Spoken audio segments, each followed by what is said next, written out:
Following on from the previous video, we got to this stage here. We got to this stage here. So now imagine this as being a fraction. So you've got 1 over h. So rewrite this thing here as this: one block multiplying another block. So when you multiply a fraction, it gets multiplied to the top, giving you this thing here. So rewrite this as being a fraction multiplying another thing. So whenever you log something, whenever you log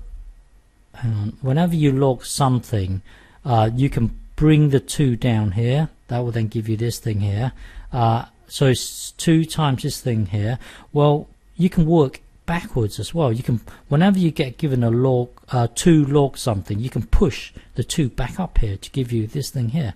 So if you look at this here, at the moment we've got one block multiplying another block, and this is a log here. So you're able to push this back up here, giving you a block, and then to the power of whatever was out here. So you're able to push it back up here, just like this thing here. You're able to push the 2 back up here to give you this. So anyway, so from here, push this up here, so that will then give you one block to the power of another block, and then take the limit as h tends to 0. Now from here you're able to drag the natural log out here. Let me explain why that's the case, because a lot of people find it difficult to accept this. You're able to drag the log out of the limit to give you the limit of this thing here, and the log being on the outside. So let me explain this step. So we are currently here at the moment. I'm saying take the natural log out here, so that will then give you natural log of this whole limit here. So let me explain why you're able to drag this natural log out here. So suppose you have a function f of x. It looks something like this, and then you have another function where you take the natural log of this function, so it will look like this. So now if you look at a, let's say this is a here, so f of a will be here, f of a will be here, and then when you natural log f of a, it will then jump to here.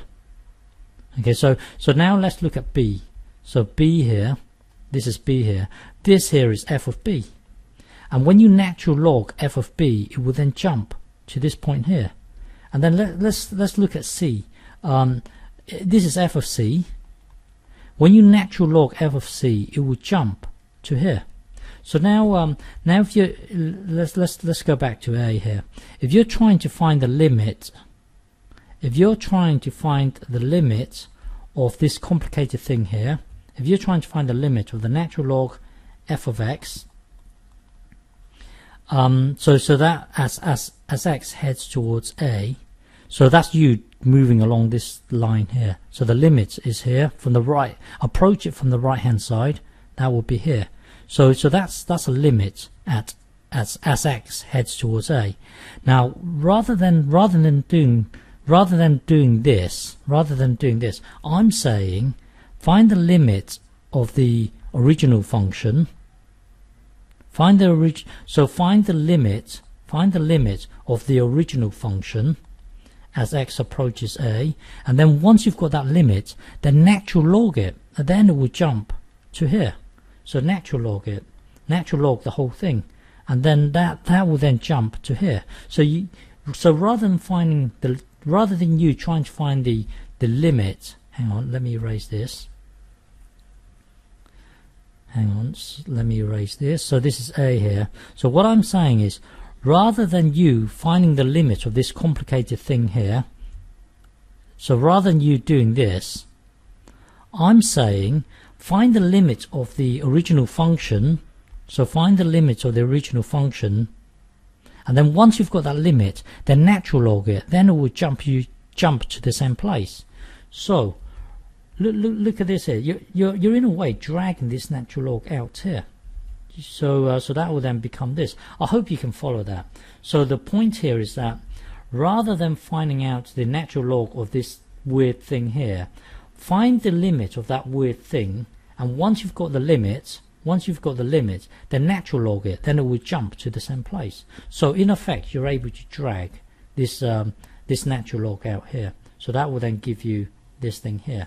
So now you've got one block equals another block. So now exponentiate both sides with base e. So that would be e to the power 1 and then e to the power of this long massive thing here. So that will then take you to here. So e to the power 1, hang on. So so e to the power of 1, e to the power of 1 is just e. And then when you natural log, when you e a natural log, these two in a way cancel each other out. I'm expecting you to know this already. It's just like me saying 3 to the power of log base 3 of x. That equals x. I'm expecting you to know this. So here you've got e to the power of natural log. So in a way they cancel each other out, leaving you with this block here. So now what you've got here is, if you want to know the number e, then put a so here you've got a bubble and a bubble here. If you want to know the number e, put a really small number into here. So put 0.0001 into this bubble here and this bubble here. That will then give you this thing here, and then it will be approximately this number, which is very close to e. If you want to know e, to be more accurate, then put a really small number into the h. Make it really small, and then it will give you a better answer. So now you have a way of finding the number e, even though originally we started out with this. We didn't know what this number is, but we do know that the gradient is 1. We looked at the inverse function, which looks like this, and then from here, then it led us to the number e. Even though originally we didn't know what this block is, by looking at this, we can eventually work out this block here, and it turns out to be this thing here. Okay, so anyway, that will then take us to so e is given by this thing here. So you can imagine this as, hang on, you can imagine this as being like a bubble here and a bubble here. So you can imagine this as being a bubble and then a bubble. So e is when this bubble heads towards 0. So whenever this bubble heads towards 0 and this bubble also heads towards 0, then the whole thing here will become e.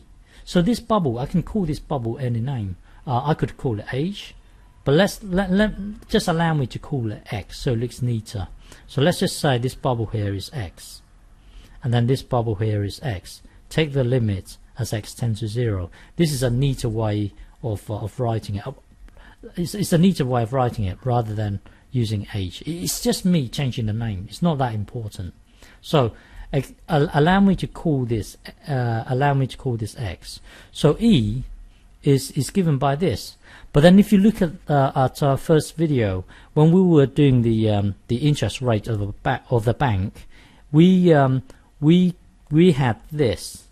But then if you look at this, they're slightly different. They are slightly different. Well, they look different, but in fact, sorry, they are exactly the same. They just look different because if you look at this bubble here, here you've got a bubble, and here you've got a bubble here. When we were doing the example of the interest rate of a bank, this occurred. But the number e, what we did was this. In the next video, I will show you how you can get from here to here, because in effect these two are the same. In the next video, I will show you how you can get from here to here, because when we did the interest rate thing, we obtained this. But these two are exactly the same. Let me just give you a rough explanation. In the next video, I will go in depth. But if you look at this, as x heads towards 0, this whole block here, 1 divided by a number that's heading towards 0, this will become very, very big. And then if you look at this bubble here, as x heads towards 0, this bubble will become very, very small. Now if you look at this thing here, This time down here it's saying x heads towards infinity.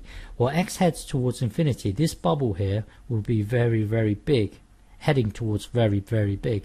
And then if you look at this here, as x heads towards infinity, this bubble here will be very, very small, because 1 divided by a very, very big number, this bubble will head towards a small number. So in effect, you've got this thing heading very, very big, this thing heading very, very big.